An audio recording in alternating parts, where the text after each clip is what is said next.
gens qui savent visualiser ont un atout énorme, tout simplement parce qu'ils savent, par la visualisation, orienter leur cerveau dans une certaine direction.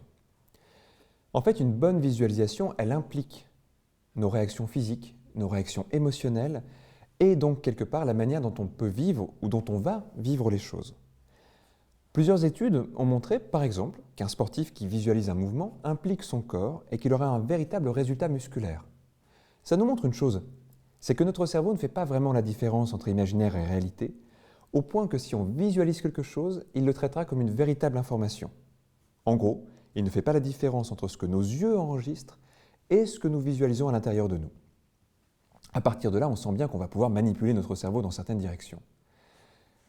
Les gens qui visualisent négativement, par exemple, on pense aux gens qui sont phobiques, qui vont visualiser les situations dramatiques, quelquefois des semaines à l'avance, se mettre dans des émotions très négatives parce que leur corps se prépare à les vivre.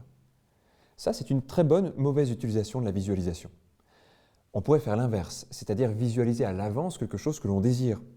Comment un comportement va bien se réaliser, comment une expérience va être satisfaisante, le plaisir qu'on va prendre à vivre quelque chose ou à le réaliser.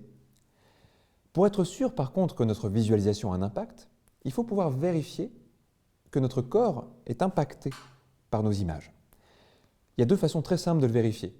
Un exercice qu'on donne très souvent aux gens pour améliorer leur visualisation consiste à mettre par exemple leurs mains comme ça, à fermer les yeux et à visualiser que leurs mains se rapprochent. Si la visualisation est bonne, le corps réagit.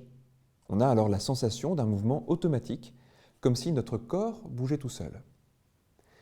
Un autre exercice du même acabit consiste à s'imaginer en train de courir jusqu'à avoir une véritable accélération cardiaque, voire un essoufflement. Les comédiens utilisent ces techniques-là, par exemple. Dès qu'on sent que notre corps est impliqué, on sait que notre visualisation est bonne. On peut donc commencer par ça.